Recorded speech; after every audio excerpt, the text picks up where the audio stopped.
Welcome to the Trade Securely podcast. When a business is looking for financing, there are a number of things a bank must consider to determine their creditworthiness.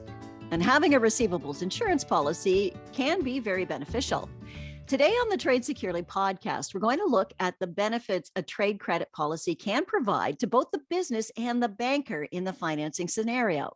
I'm Janet Eastman, and today my guests are Aditya Sapru. He's Managing Director and Team Lead, Diversified Industries at BMO Corporate Finance. And John Middleton is the Chair of RIAC and the Vice President, Complex Risk Trade Credit at Hub International. Gentlemen, thanks very much for joining me today. Our pleasure, Janet. Thank you for having us. Oh, you're very welcome. Now, Aditya, I think it'd be great to have just a quick background on yourself to understand your background in banking. For sure. And again, thanks a lot to you, Janet and John, for having me on this podcast. Really excited to be here. So I've been in banking for about 20 years now. Before BMO, I've been BMO for about 6 years.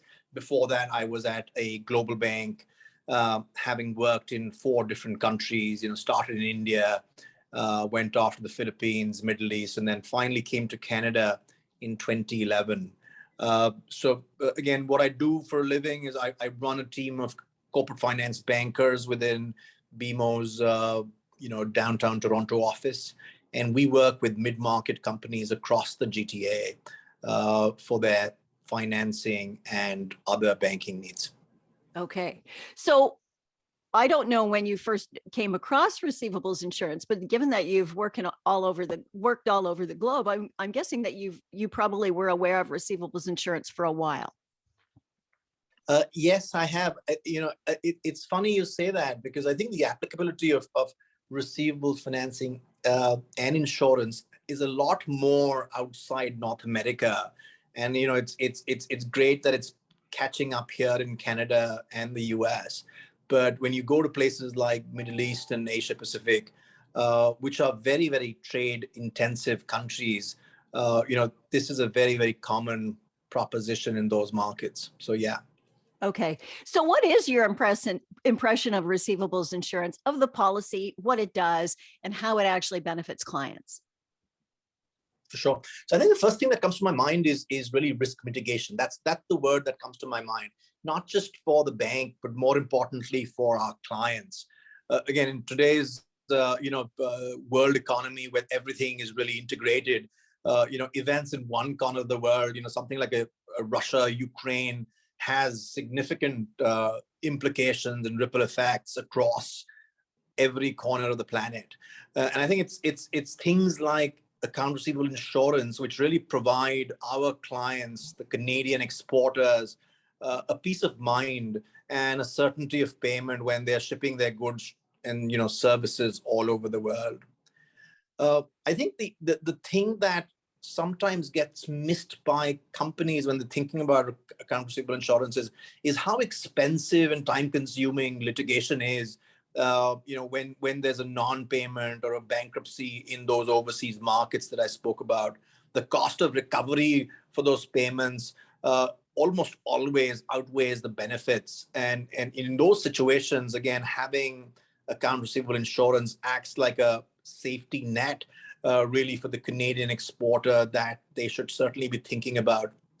I think the other thing that really is very interesting from my perspective as a banker on insurance is when buyers, both domestic and overseas, are pushing the Canadian seller for longer dated payment terms, 90 days, 120 days, sometimes even 180 days.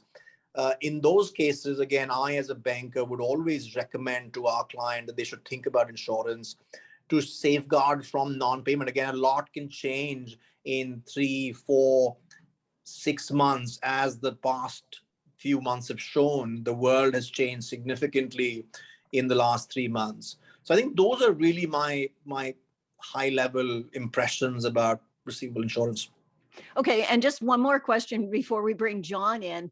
I'm curious to know, when you speak to your clients, are they aware of receivables insurance?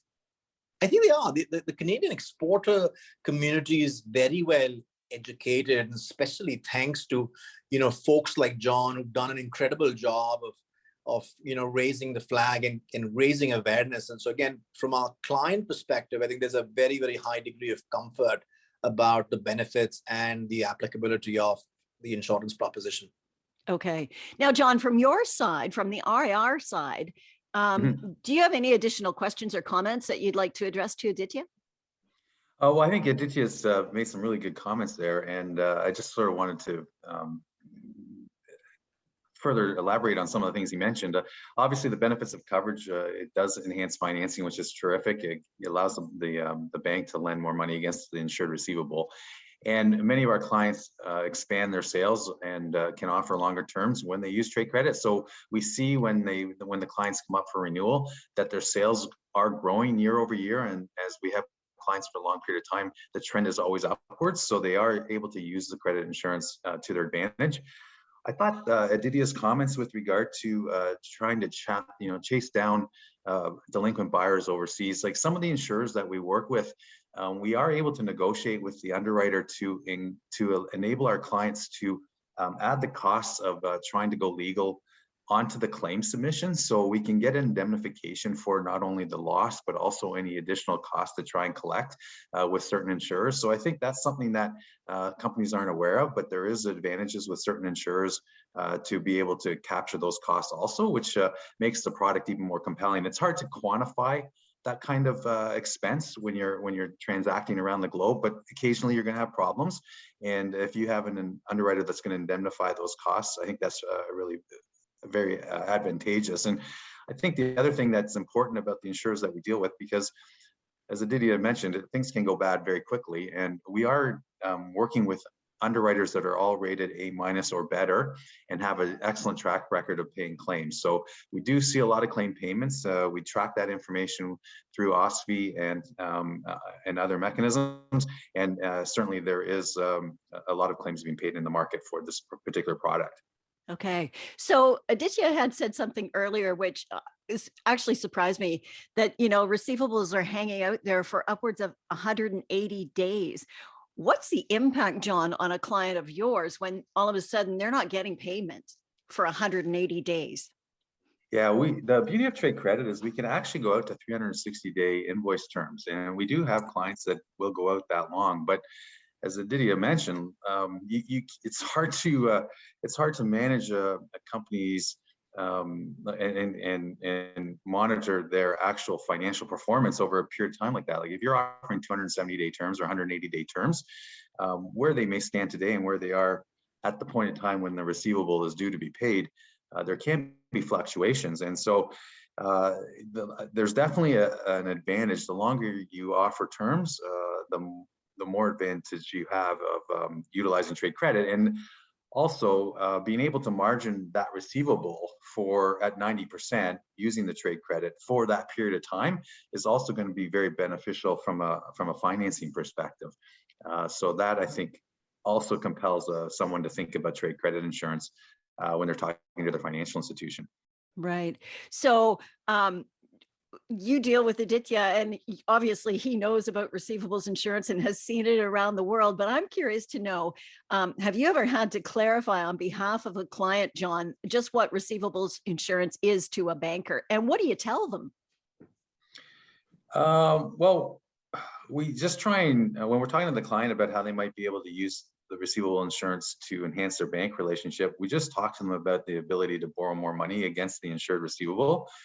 And if we can use that to help our client grow, then everybody wins. The bank's able to lend more money, they're able to generate more income. The client's able to generate more gross profit by increased sales volume. And so we're really pushing the benefits of the product of trade credit insurance to help everybody and just be more successful overall. And often the incremental sales will generate enough gross margin to help offset the cost of the insurance. So in a sense, we almost have a situation where the insurance can pay for itself. And that's kind of a really fruitful situation, especially if you're able to enhance your financing at the same time.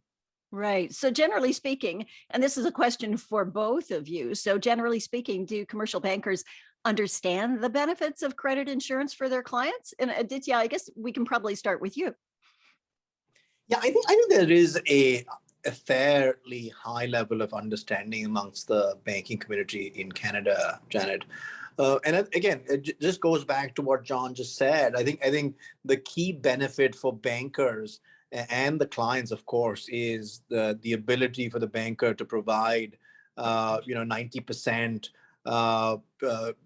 financing on insured receivables versus typically 75 for uninsured.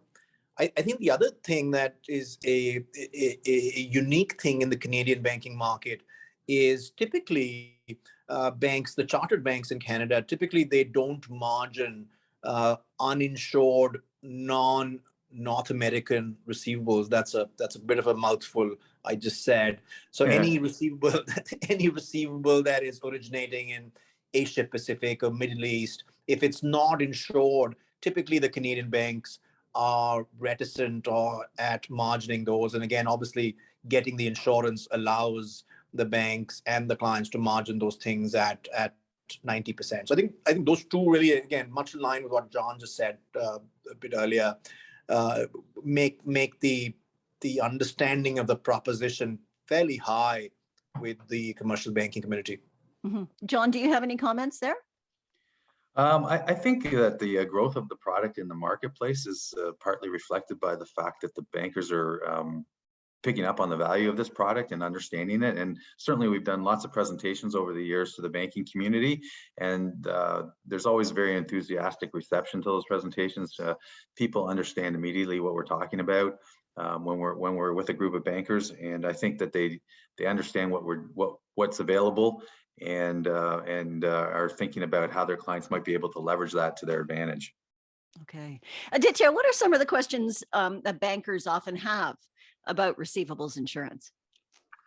Yeah, I think this is a really important question for this podcast. I think the first question that typically comes up very, very often from my colleagues and my team members would typically be around pricing and how does that work, and what are the typical terms and policies. I think the other couple of questions which are really important and would love to get John's views are, I think the first one that comes up quite often is, how do insurance companies kind of approve credit limits on overseas buyers that aren't public companies? So their financials aren't in the public domain, they're private companies, in China or in the Middle East or in Asia Pacific. And, how do these insurance companies approve limits on them? And what's the process? And then the second question that, again, that comes up quite often also from our clients is, under what circumstances typically do insurance companies not pay under an existing insurance policy that's in effect? I think would love to get John's views on each of those, four questions around, pricing and terms and, credit limits and under what circumstances do companies not pay? Yeah, certainly happy to speak to those questions, Aditya. I think as it relates to pricing, it's the underwriters are looking at sort of the risk profile based on the country risk, the invoice terms of payment that are used by the client. So someone who's selling on net 30-day terms is going to be deemed a better risk than somebody who's selling on net 180-day terms, and that's going to impact pricing. The countries you're selling to, the buyers within those countries, is there concentration risk with certain buyers in those countries, and how do those buyers rate? Are they investment grade style buyers, or do they have a lot of debt and perhaps look like a much higher risk rated buyer? So that's the kind of variables that the underwriter is going to take into consideration when they assess price, and the price is always set as a percentage of the sales. So you have to ascertain what the insured sales volume is going to be, and then a premium rate will be charged against that volume to determine the estimated premium for the contract period. The underwriters all have very sophisticated underwriting systems and maintain databases of buyers around the globe, and they tap into credit reporting agencies around the globe that specialize in the markets where their clients are doing business in order to substantiate and initiate buyer records for them to monitor the credit risk on those buyers. When their exposure hits a certain threshold, and it's generally around $500,000 to $1 million, depending on the underwriter, And then we see that they require more information, and usually that is financial information in terms of financial statements. And so to your point about how do we access that information, that's the big challenge for the underwriters.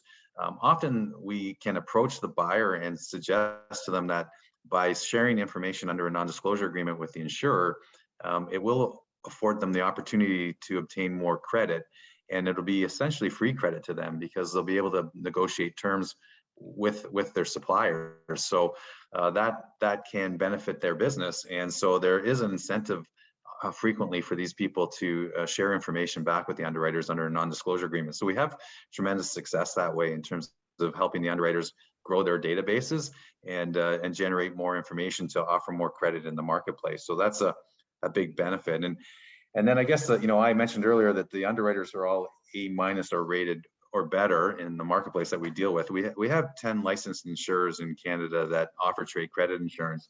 And so, they do pay claims, but on occasion claims are not paid. And so typically reasons that claims aren't paid is just because the client hasn't followed the policy parameters. And it's really critical that these parameters are followed. So things like, not having adequate purchase order or proof of delivery, so you can't show that proof of documentation to the underwriter in the event of claim. That could be grounds to deny liability. Maybe the claim was filed outside the claim acceptance period. We see that sometimes clients are so anxious to try and collect that they forget that they've got, say, 180 days from the invoice due date to get the claim in with the underwriter. They've got to make sure that they get that in on time. And so we're constantly reminding clients about those claim filing deadlines to make sure that they get the information to the insurer on a timely basis.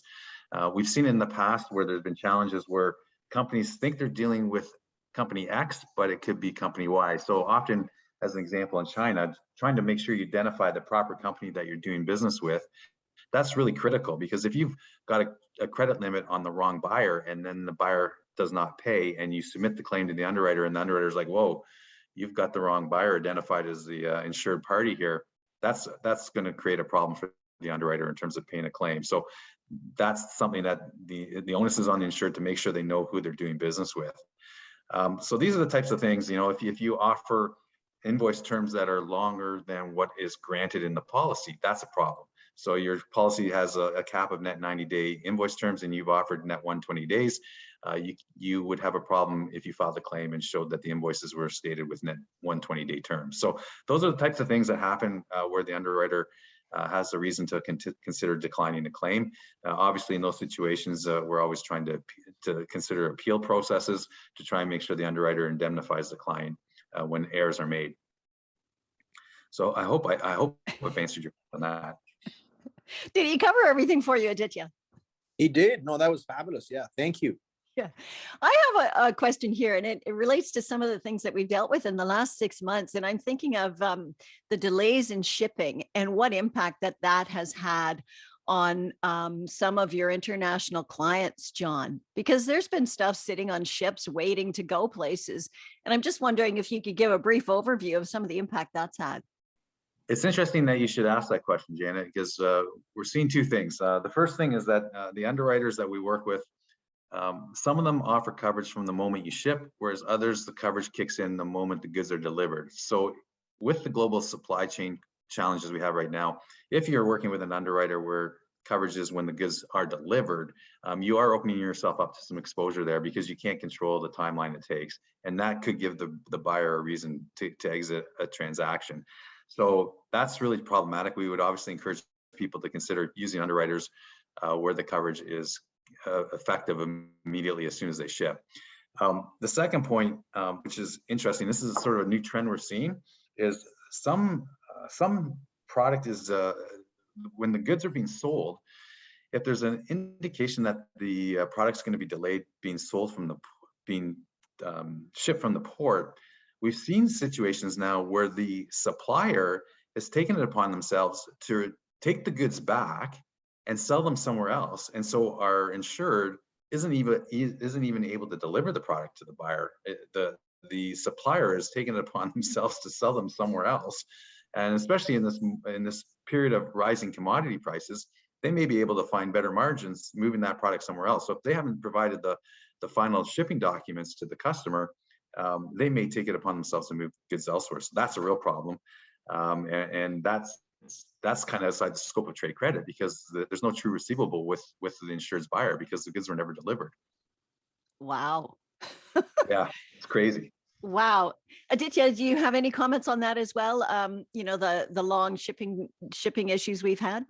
No, I think again, it's great to hear John's perspective, and again, this is here to stay. Like these supply chain issues are not going away, which again goes back to the importance of working with people like John and others in the community who live and breathe trade finance and the risks around that, and how we can mitigate through appropriate instruments, right? So I think that's awesome. So thanks for that, John. Yeah, no problem. So John, let's just touch on how the broker does work with the insurance, the insurers, et cetera, and that bridge that they can make between the insurer and the client. Yeah, I mean, the broker's role is really to try and help find the right solution for the client, utilizing their access to the insurers in the marketplace, right? And so we're fortunate, and our industry has grown so much over the last 20 years, simply because there's new entrants to the marketplace, there's new solutions, there's more capacity, and so it makes it easier for us to be able to find the right solution for our clients and place them with the appropriate underwriter, so that they've got adequate coverage for the transactions that they're doing internationally and domestically. So there's definitely, because of the additional choice in the marketplace that's available to companies now, it really does make sense to utilize a broker and get access to the various solutions that are available, and then let them map it out for you so that you can determine which solution is the best for your particular business. But certainly there's lots of choice out there. Receivables insurance is used by companies around the world to mitigate their risk. It can be used to cover both domestic and international receivables. And for those companies doing business outside Canada, it's likely that your customer has a receivables insurance policy protecting their business. It's a trusted product worldwide. So if you're interested in learning more about it, you can contact any one of our members that's listed on the RIAC website, and that's receivablesinsurancecanada.com. So I want to thank you guys very much for taking time to have this discussion with us. Aditya, your perspective was really very valuable, particularly because you have worked all over the globe as a banker. I really enjoyed hearing what you had to say. No, it was pleasure is absolutely mine, and again, thanks to you and John for inviting me. And this is a great initiative, and thank you for inviting. You're very welcome. Aditya Sapru is the Managing Director and Team Lead, Diversified Industries at BMO Corporate Finance. And as always, John Middleton, thank you for your expertise. John's the Chair of RIAC and Vice President Complex Risk at Trade Credit. So thank you, John. Thanks, Janet. Appreciate the opportunity today, and thanks, Aditya, for joining us. Yeah, this has been a very informative podcast. So thank you, guys. The Receivables Insurance Association of Canada is a member-supported organization of Canadians helping Canadian businesses grow. You can follow us on LinkedIn and Twitter, and please share this podcast. I'm Janet Eastman. Thanks for listening.